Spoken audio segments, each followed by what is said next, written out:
You're about to play an unfinished level from The Last of Us Part 2.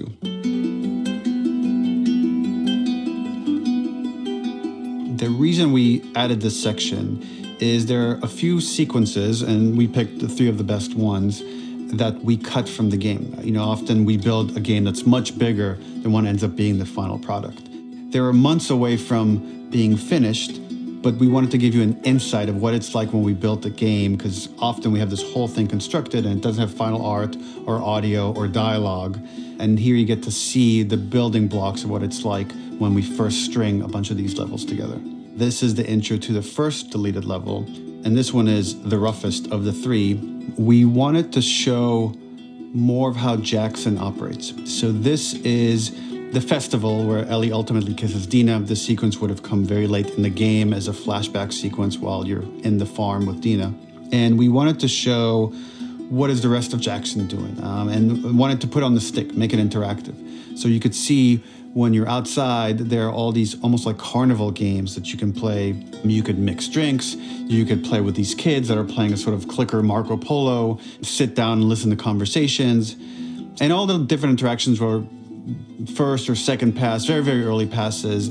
The building blocks are there, but nothing is final. And ultimately, while we were very excited by this sequence, it's pretty fun and lighthearted. It just slowed things too much as we're barreling towards the end of the story at this point. So again, reminder, rough, missing audio, missing animation, missing gameplay tweaks, missing dialogue, but pretty representative of what it would have been. So enjoy.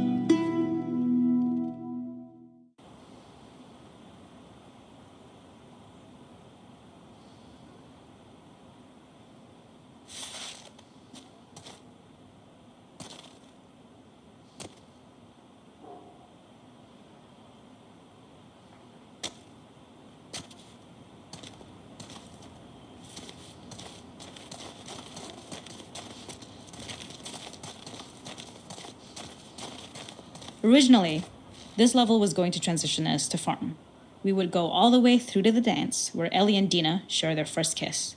Then we would play through farm, and when Ellie plays the guitar at night, she would remember the Seth incident. So, the opening for this was a little tricky. We needed it to match at least a little what you might expect emotionally coming from prior beats, because we were already purposefully disorienting you in time and space. Remember, you just came from this huge fight. To jump straight into it would have been a little too jarring.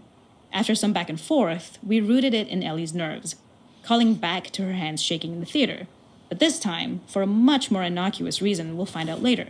She's nervous because she has a crush on Dina, who is the only reason why she's here at the dance.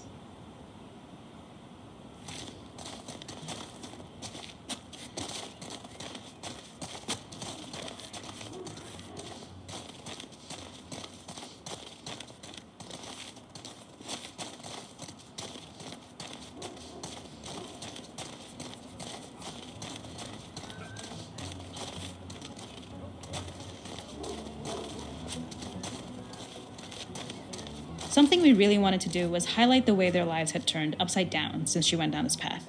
We had this idea of recontextualizing all of our usual gameplay mechanics that were designed for really violent ends. The workbench, door bashes, throwable weapons, and even the infected, which is my personal favorite. Peppered throughout the level are moments of levity or shared history, all the while seeing how happy and mundane they all were before her huge revenge odyssey.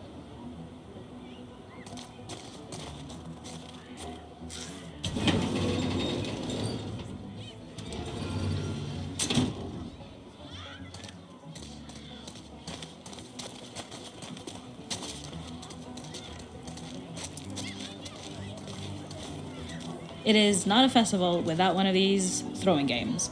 This one, of course, uses our throwable system where you're often chucking explosive things or stunning things, but for a more wholesome purpose, although some people take this game really seriously. A fun aspect of this is if you did well, you could win a toy here. Ellie would place it in her pocket. If you had done this, you'd find the toy with JJ, the baby, later back at the farm. When we cut this, the toy made it through anyway because it was so cute. It is the same one you see on the tractor at the farm. Ollie the elephant.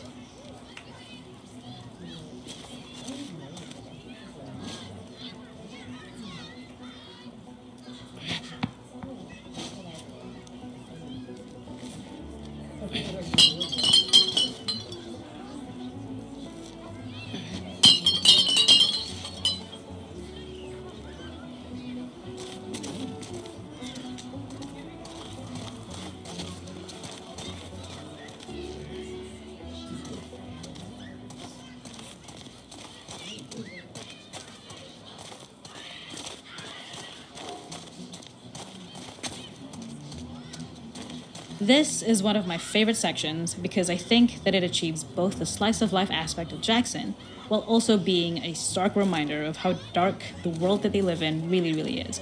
To attract attention and curiosity, one of the kids was supposed to make this adorable, messed up little clicker impression, and the others would giggle.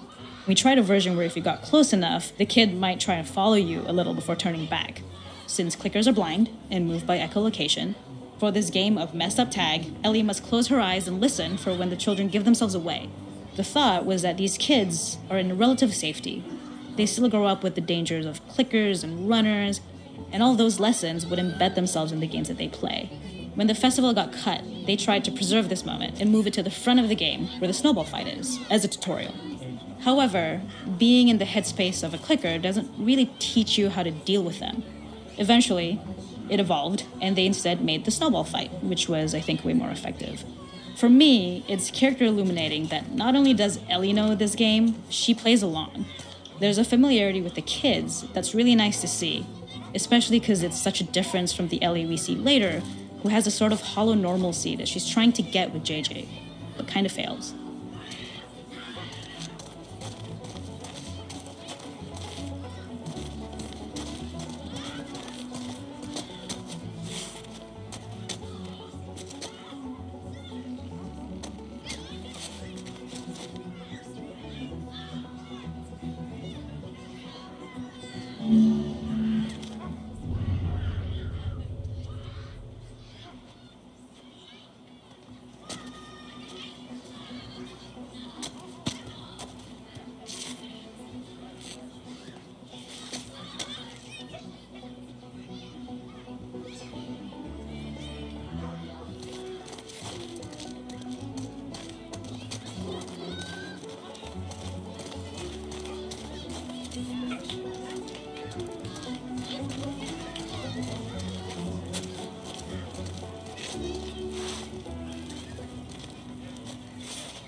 The makeup artist is pretty simple. It's one of those little in-game scenes we peppered in to make it feel like Ellie had roots in the town. Hallie, our writer, mentioned that in her mind, an ex-girlfriend of Ellie's tattooed her arm to cover up her scar. So we figured this might be the only time you get to see that. We wanted to hint at it and allude to it and make it feel like there had been so much more that had been happening and so much more that Ellie threw away.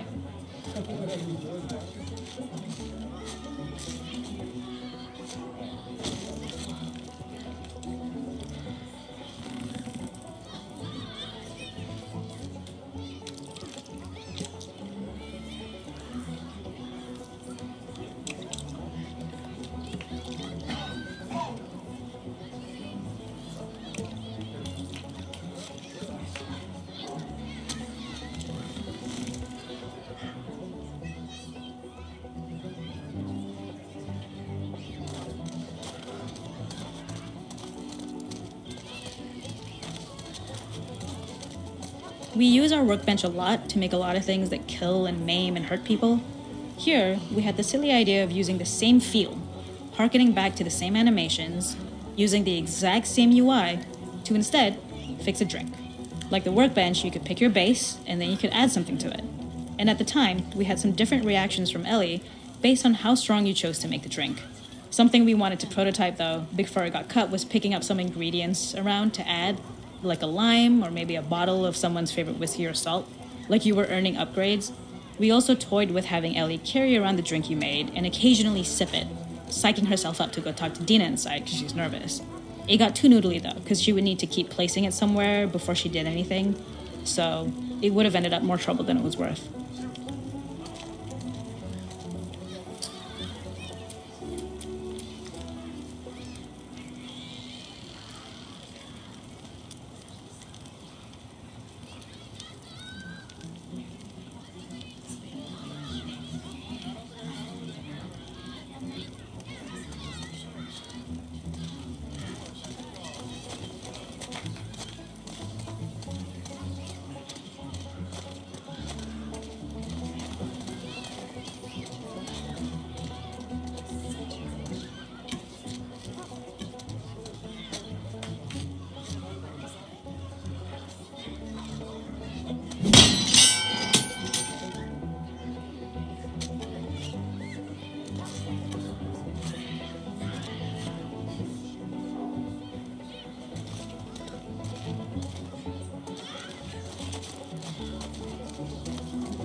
There's a hidden spot at the back that was just a bit of fun. It was highlighting Jackson's normalcy with something we would find in a real world. In the back, you would find teenagers finding some alone time with each other in a dark corner of a party. It was rewarding the player for peeking into a hidden corner, but ultimately redirecting them back to the festival. We also had versions of them smoking weed here, despite Maria's consternation, probably having gotten it from Eugene.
In this second deleted level, which is an extended sequence of the sewers in Seattle, this comes on the heels of where Ellie goes into a building and she survives an attack by stalkers and gets thrown out of a window and gets swept away by the current. And then we cut this section that used to be there in the final game. Now you will get to play it. So this was a way to get a bit more interesting puzzles, interesting traversal, figure out how Ellie can navigate the sewers with the fighting current.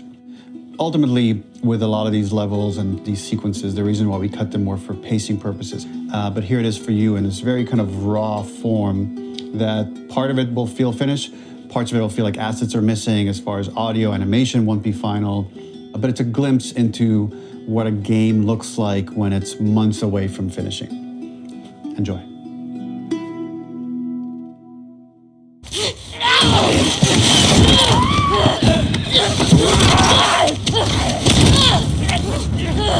Get off of me!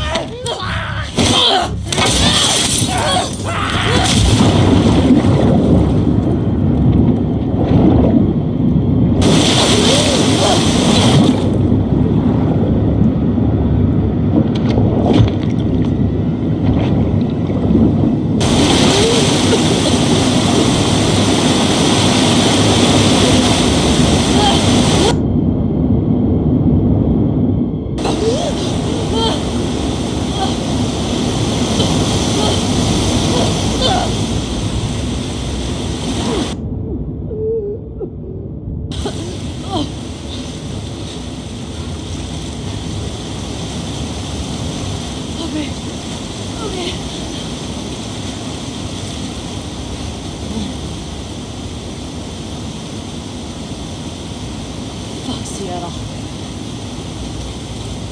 Okay. Where the hell am I?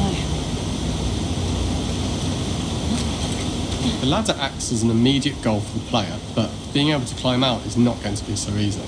To keep levels interesting and engaging, we alternate between positive and negative values the player experiences.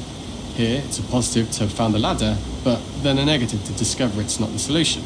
But then another positive to identify the next short-term goal of the doorway. By alternating between these opposing values, we give players what they expect, but not how they expect it.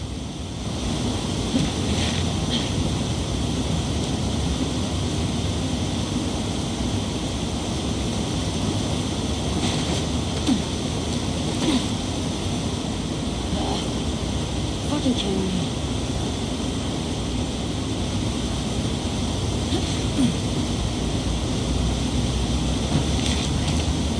Okay. There's gotta be another way out.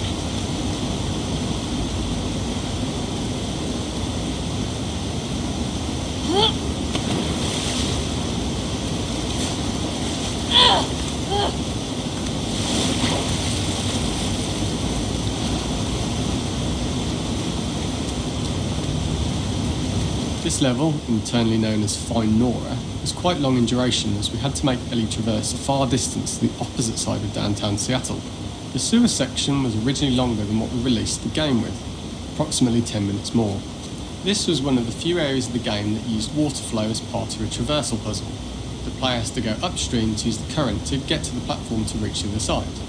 We mostly cut this mechanic game wide, however it remained in essence in the section swimming to the aquarium as Ellie when you were avoiding the waves.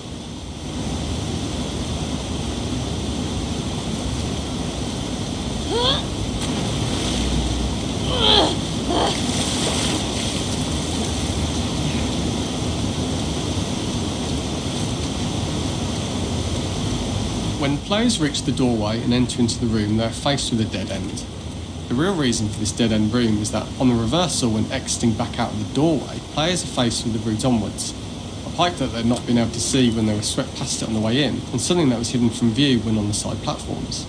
The intention here being that the only option is to go off the standard path in order to search for a way out.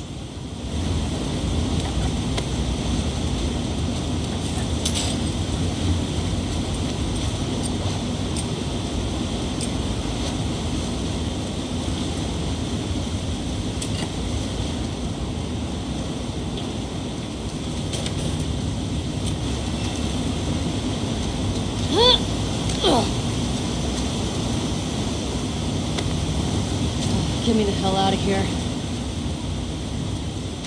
Throughout the rest of the level, we also used light to indicate to the player that they were heading in the right direction. At each turn, however, we blocked the direct route forward. Players would know that they just have to keep finding alternative paths, promoting those feelings of being desperate and trapped.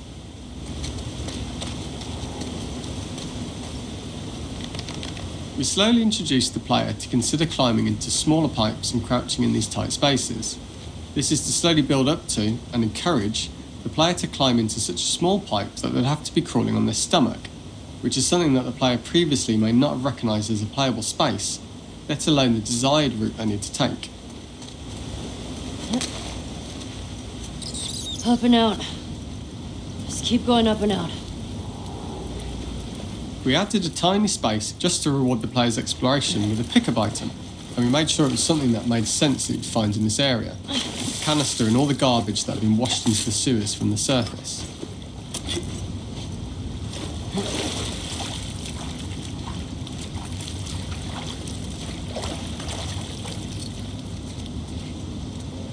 We loved the idea of making Ellie prone through a tiny dirty pipe in order to get out, as it was a great opportunity to use our prone mechanic. A unique camera setup was created to support crawling in these pipes, as the standard prone camera is much higher above the player. We also created custom collision in order for Ellie to manoeuvre in these tight spaces easily. Initially, the oblong collision capsule around her character caused issues crawling around corners. We put extra effort into the custom corner collision, so the movement experience is as smooth as the main game. Fuck. Okay. Don't lose your shit, Ellie.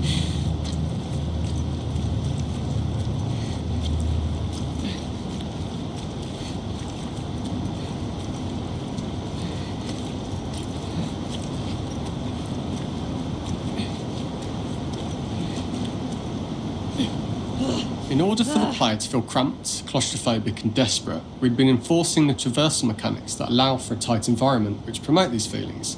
We introduced the use of the squeeze through so that we can keep the player feeling enclosed and tight, but without repeating the same geometry. Here we change from low ceilings with wider walls to high ceilings and tight walls to change up the spatial pacing and keep the level from repeating itself.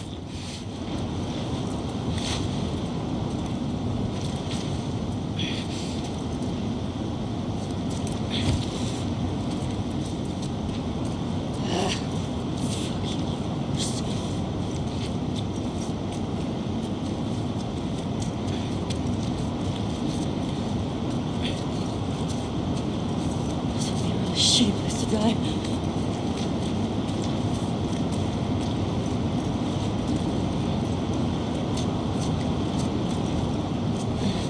Originally, we had the waterline much higher here, so players had to swim through this tight tunnel. However, from watching user test feedback, it was occasionally causing people to discount the route entirely and turn back on themselves.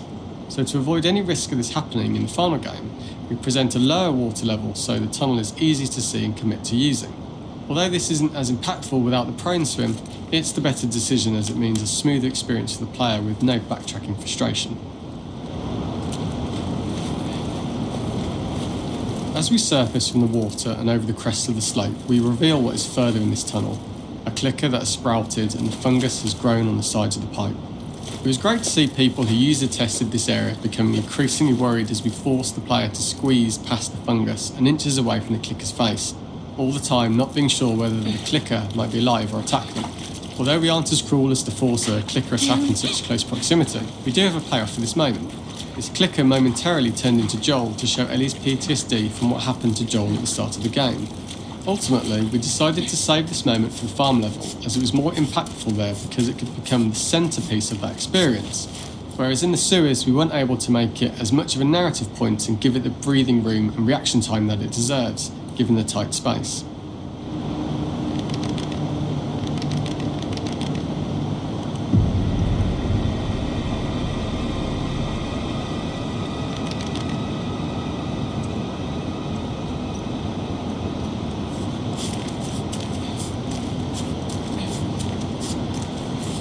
Oh, shit!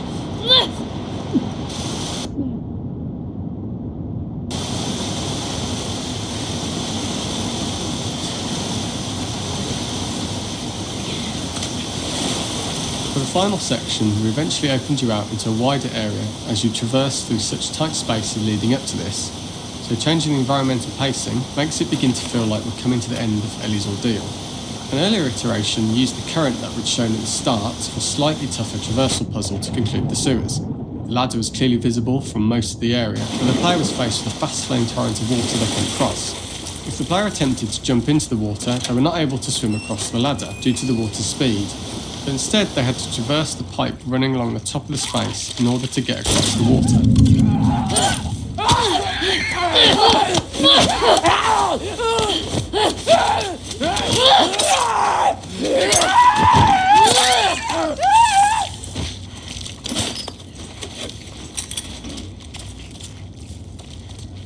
This is the first time we get to see stalkers that are embedded into the walls. So this optional room is a nice little early extra that the player gets if they explore. We also use the pickups to lure players over to be close enough to trigger the stalker's attack. And this caused quite a few jump scares with user testers who played our game before its release.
Using this pipe was retained in the iteration we shipped with, as it's the last of the extreme methods Ellie has to undergo in order to escape the sewers, and what she will go through in her pursuit of revenge.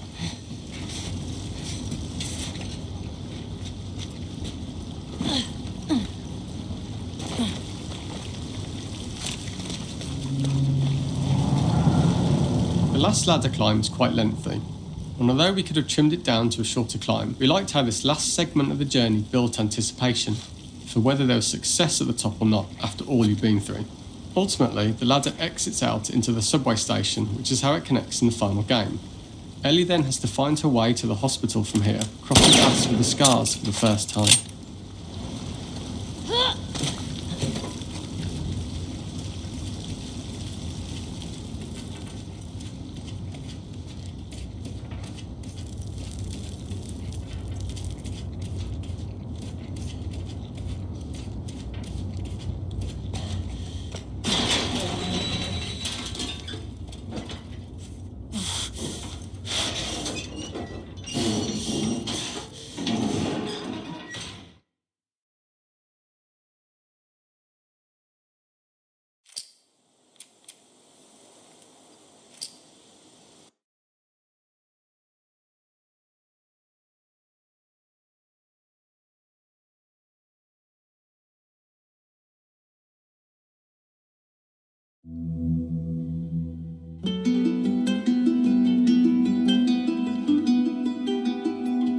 For this third and final deleted level, what we call the boar hunt sequence, this was a sequence pretty late in the game. It was right after the whole Seattle Abby sequence where Abby spares Ellie.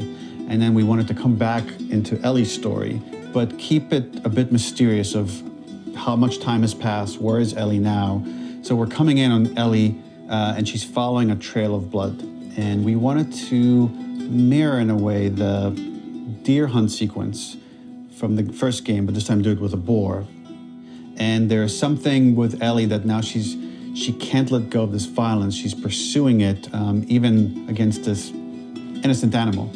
This was another opportunity to show how the violence that Ellie has experienced, the violence that she witnessed being afflicted onto Joel, is still sticking with her. And she's still experiencing these PTSD moments. This was a sequence that was pretty far along and was cut pretty late in production. Parts of it are still really rough, but the gameplay, the building blocks were all there. I think you'll have fun to see, like, again, a rough, unfinished sequence that you can play. You can see all the way to the end, and including a cinematic that we end up cutting. And the remnants of the sequence ended up being mentioned in Ellie's journal. So this part of the story that we developed still made its way into the game as kind of optional stuff that you could read about, but here you get to experience it. So as a reminder, it's pretty rough, months away from being finished, but you get to see it now.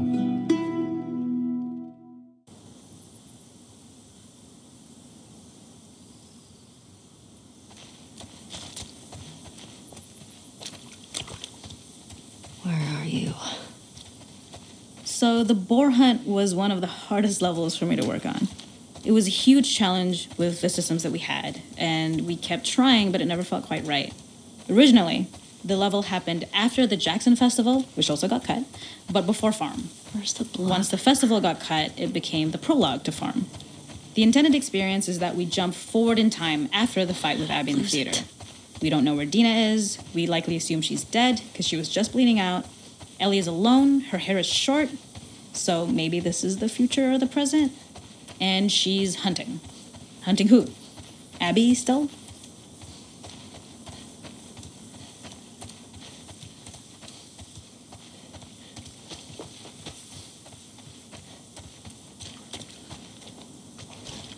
There it is.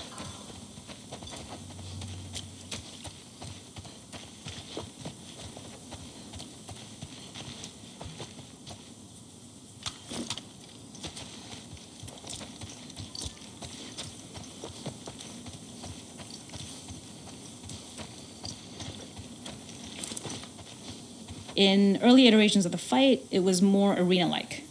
The player slowly whittles down the boar's health. Ellie gets more visceral and more vicious. We get a little worried about her.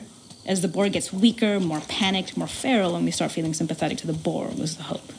In all of these iterations, especially of these wider areas, it required custom AI and scripting to make sure it continued to feel organic as an animal, but we really needed it to do specific stuff. It needed to be able to close distances really, really quickly. It needed to charge to attack, but we wanted the feeling of hunting, so we needed to track it down from afar. And we also needed to discourage the player from attacking the boar when it's that close, or it would kind of turn into this melee kerfuffle. How do we do this in our world while keeping the boar believable? We must have gone through 5 or 6 iterations of the boar fight and all, and every single time it changed pretty drastically. We split it into clear phases, where one was like all long range.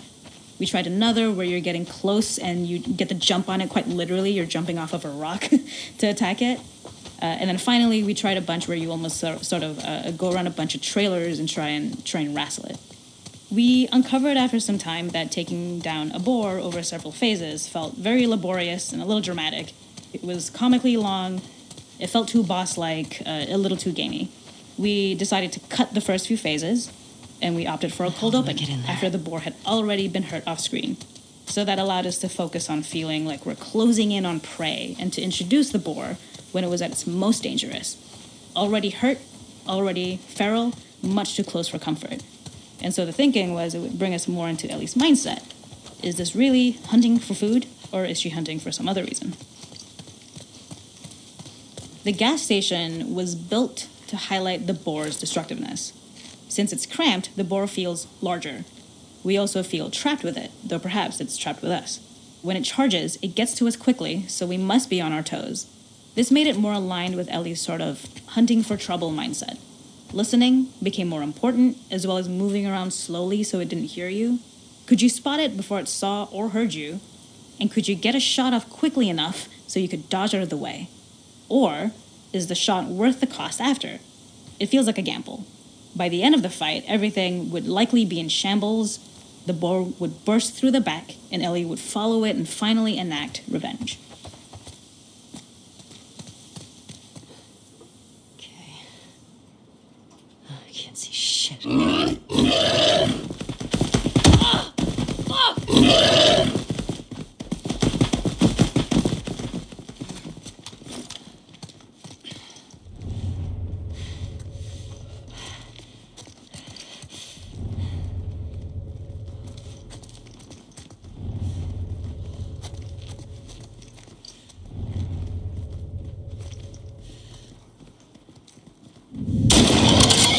Got you.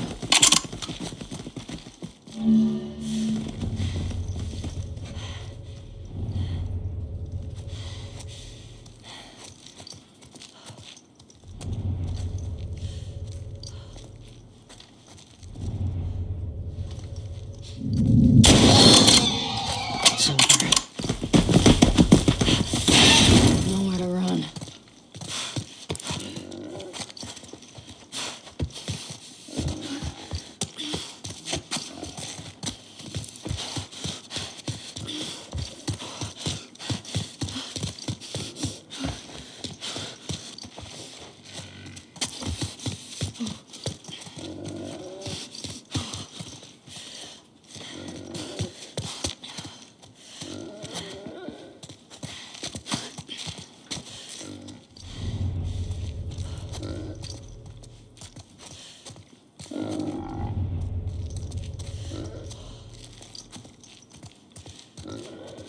The boar kill was supposed to be anything but glorious. With the boar whimpering at the back of the gas station after Ellie's relentless hunt. After this, hearing the drone that we kind of come to associate with Ellie's trauma, we would hard cut to the stream where she's washing her hands and holding rabbits that she hunted, about to return to Dina. And there would be no mention of the boar.